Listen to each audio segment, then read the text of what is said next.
प्रिय दर्शकों, प्रभु की आवाज में आप सबका हार्दिक स्वागत है। आइए हम सीधे विषय की ओर चलें। प्रिय मित्रों, आज का चिंतन विषय है प्रथम क्रूसवाणी का चिंतन। आज हम प्रथम क्रूसवाणी जो प्रभु यीशु मसीह क्रूस बलिदान में, क्रूसिफिकेशन में जो वाणी प्रथम बार पुकारे, उसके बारे में हम चिंतन करने जा रहे हैं। वह वचन आज हमें क्या सिखाना चाहता है, उन सारी बातों को आज हम बिंदुवार समझने की कोशिश करेंगे कि क्रूस बलिदान के द्वारा प्रभु यीशु मसीह हमारे जीवन के लिए, हमारे लिए क्या संदेश देना चाहते हैं। आइए हम परमेश्वर के कलाम से हम देखते हैं। वह हमें मिलता है लूका रचित समाचार अध्याय 22, उसका हम लोग पद 33 और 34 को देखेंगे। आइए हम लोग वचन को देखें।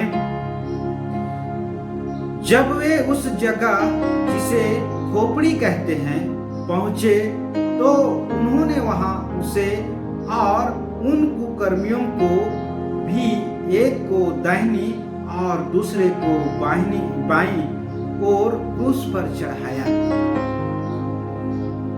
सर्वप्रथम हम जब कलवरी का परिदृश्य को देखते हैं मेरे प्रियो, जब हम अपने स्मृति में कलवरी पहाड़ का दृश्य को हम जब स्मरण करते हैं, तो सर्वप्रथम हम समझने की कोशिश करते हैं कि कलवरी क्या है, कलवरी का तात्पर्य क्या है। कलवरी शब्द जो है लैटिन शब्द है और इसको अरामिक लैंग्वेज में, या तो अरामिक शब्द इसका है गुलगुता। लैटिन शब्द कलवरी और अरामिक शब्द गुलगुता, इन दोनों शब्दों का अर्थ होता है खोपड़ी। और ये जो पहाड़ का संरचना थी वह एक खोपड़ी के समान दिखाई देता था। इनकी आकार खोपड़ी के समान था, जिसके कारण इसे गुलगुता या कलवरी कहा जाता था। मेरे प्रियो, यह जो कलवरी पहाड़ है, यह प्रभु यीशु मसीह के लिए श्राप उठाने के स्थान है, लेकिन हम मसीहियों के लिए, हम मानव जाति के लिए आशीषित होने का कारण ठहरा है। यह स्थल, यह कलवरी पहाड़ मानव जाति के लिए, उनके पाप के उद्धार के लिए यह एक आशीषित स्थान है। आइए हम लोग नेक्स्ट वचन में देखें, वचन 34 में। तब यीशु ने कहा, हे पिता, इन्हें क्षमा कर, क्योंकि ये नहीं जानते कि क्या कर रहे हैं। और आज का जो चिंतन का प्रमुख मूल विषय वस्तु यही है। आइए मेरे प्रियो, जब प्रभु यीशु मसीह क्रूस में ये दर्द और दुख उठा रहा था, तब ये वचन कहा, और ये वचन आज हम सबों को क्या संदेश देना चाहती है, इस विषय पर हम आज मनन चिंतन करने जा रहे हैं। मेरे प्रिय मसीही मित्रों, आज क्रूसिफिकेशन के यह प्रथम वाणी को हम 3 महत्वपूर्ण भागों में बांटकर आज हम सीखने की कोशिश करेंगे। पहला बिंदु है, किस परिस्थिति में हमें प्रार्थना करना चाहिए। किस परिस्थिति में हमें प्रार्थना करना चाहिए। जब हम क्रूस की उस दंड को स्मरण करते हैं, जब प्रभु यीशु मसीह को उस कलवरी पहाड़ पर क्रूस पर चढ़ाया गया है, जब उस दृश्य को हम अपने विवेक में स्मरण करते हैं, तब हमें दिखाई पड़ता है कि उसके हाथों पर कील ठोका गया है, उसके सिर पर कांटों का मुकुट पहनाया गया है और उसके छाती को बेधा गया है। यहाँ तक कि उसके पैरों पर भी कील ठोका गया है और उसके शरीर से मेरे प्रियो तर तर तर करते हुए लहू बह रहा है। हम सोच सकते हैं कि इस परिस्थिति में उसके शरीर में बहुत ही असहनीय पीड़ा हो रहा होगा। क्योंकि हम जानते हैं कि हमारे शरीर में जब स्विच बोया जाता है मेरे प्रियो, तो हमें कितना डर और भय लगता है। जब प्रभु यीशु मसीह को इस प्रकार की दृश्य में जब देखते हैं तब उसको कितना दर्द हो रहा था होगा। और ऐसी परिस्थिति में मेरे प्रियो, ऐसी परिस्थिति में प्रभु यीशु मसीह प्रार्थना कर रहा है। इतनी अद्भुत बात है। आज मेरे प्रियो, मेरे जीवन में, आपके जीवन में यदि सिर दर्द करता है तो हम आराधना नहीं जाते, प्रार्थना करने नहीं जाते। और यदि आपका किसी प्रकार का थोड़ी सी तकलीफें हमारे शरीर पर होता है तब हम परमेश्वर के वचन को सुनने या प्रेयर में हम नहीं बैठते हैं। लेकिन ऐसी परिस्थितियों में हमें क्रूस की ओर नजरें फेरना चाहिए। परमेश्वर की, प्रभु यीशु मसीह की उस क्रूसिफिकेशन की घटना को स्मरण करना चाहिए। हाथ से, सिर से, छाती से, सभी स्थानों से बाइबल बताती है कि ऐसा कोई जगह स्थान नहीं था उसके शरीर पर जहां से लहू नहीं निकल रही थी। ऐसी परिस्थिति मेरे प्रियो, प्रभु यीशु मसीह प्रार्थना कर रहे हैं। जो लोग कहते हैं कि आज मैं बुजुर्ग हो गया, परमेश्वर की सेवकाई नहीं कर सकता, आज मैं बुजुर्ग असमर्थ हो गया, मेरे शरीर में दम बल नहीं है जिसके कारण मैं आराधनालय में जाकर परमेश्वर के वचन को बांट नहीं सकता, परमेश्वर के लिए गीत नहीं गा सकता।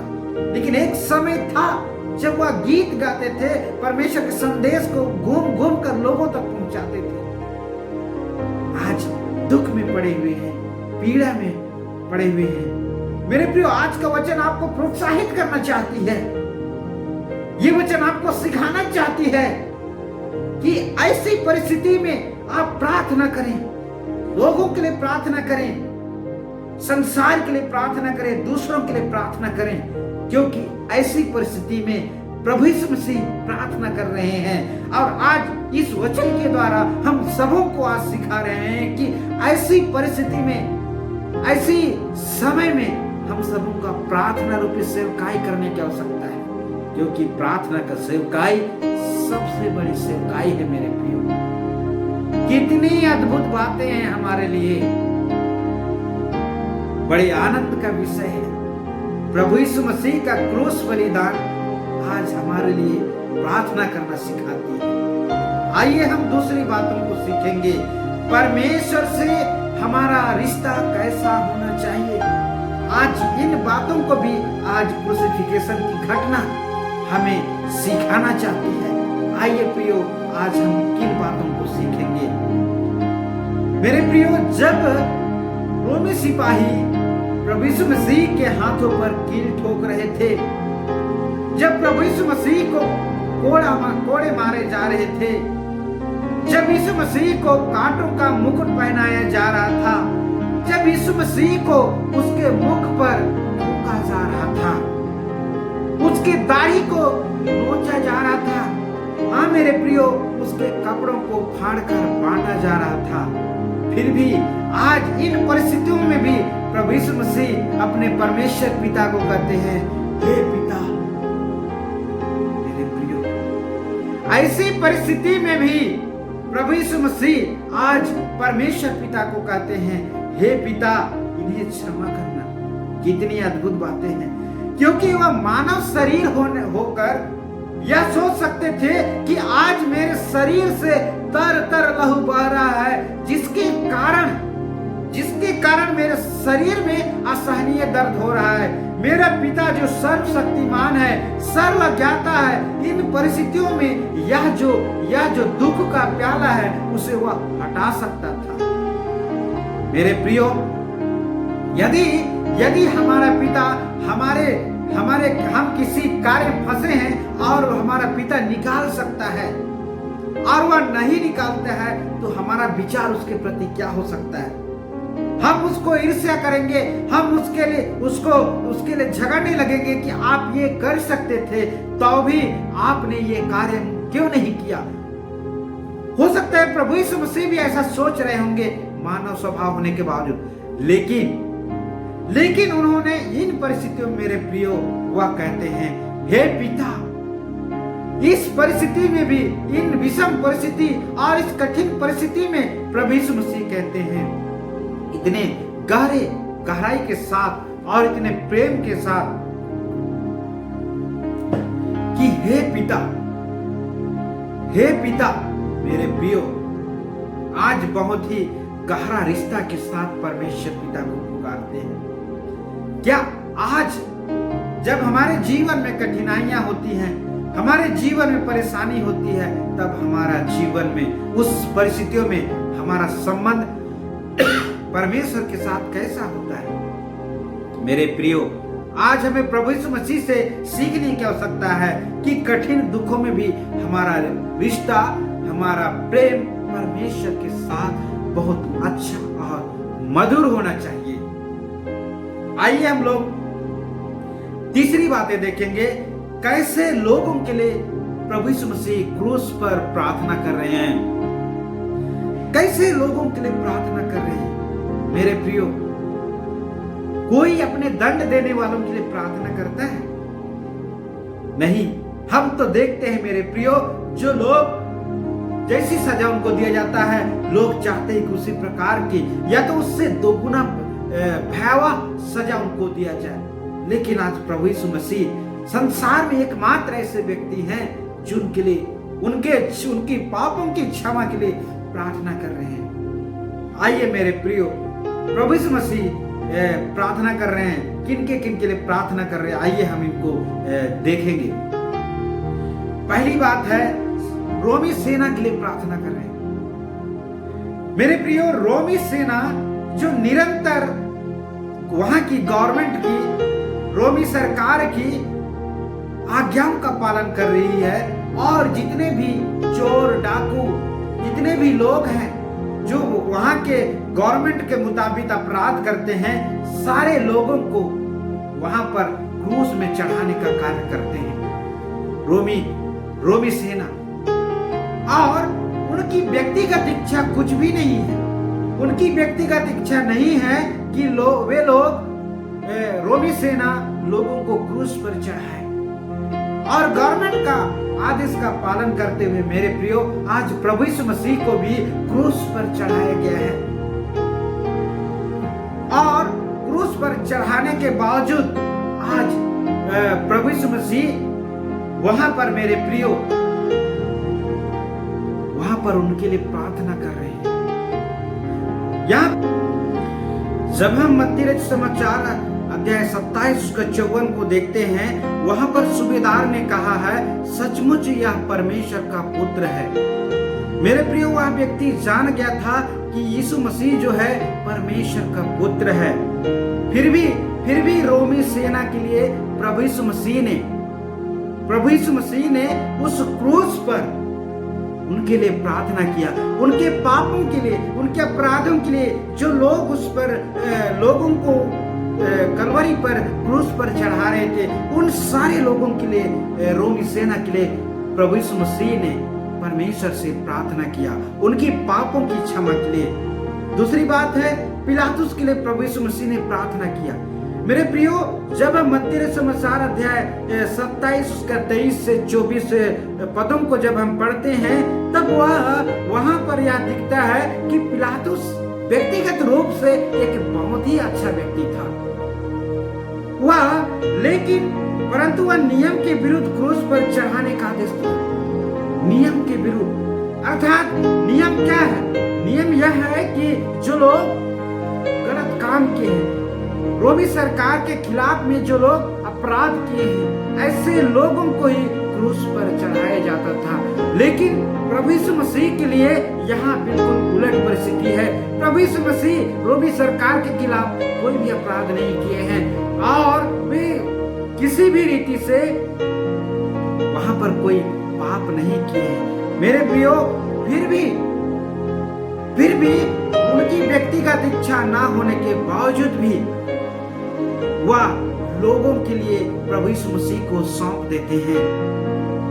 उनके पास पावर था, उनके पास सिंहासन का अधिकार था, इसके बावजूद उन्होंने पक्षपातपूर्ण निर्णय लेते हुए प्रभु यीशु मसीह को क्रूस पर चढ़ाने के लिए लोगों को सौंप दिया।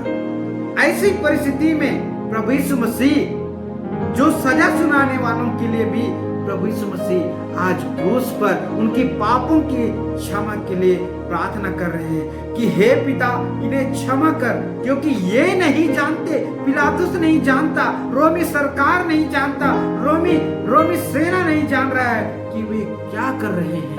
फिर भी मेरे प्रियो आज उनके पापों की क्षमा के लिए प्रभु यीशु से प्रार्थना कर रहे हैं।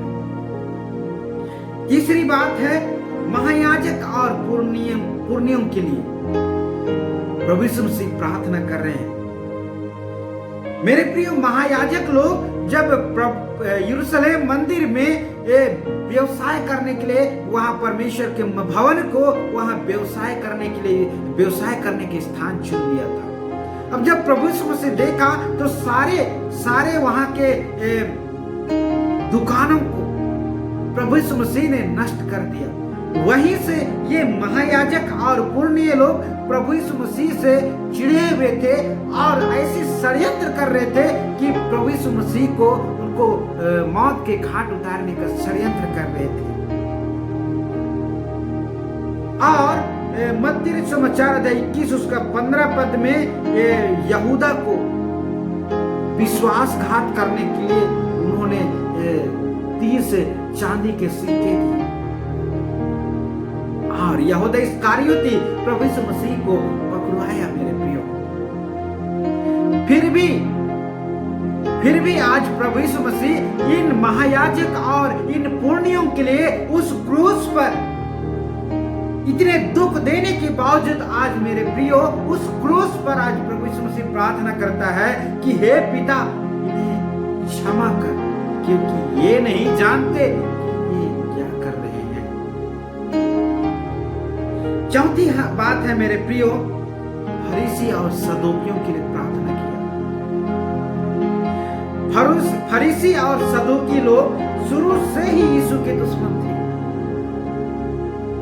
जब यीशु मसीह का शिक्षा बड़े पैमाने पर पूरे राज्य में फैल रहा था और इन लोगों की शिक्षा को सुनने के लिए कोई लोग नहीं आते थे और सारे लोग यीशु के पीछे हो लेते थे, इस कारण ये लोग सदूकी और फरीसी लोग प्रभु यीशु मसीह के दुश्मन बन बैठे थे।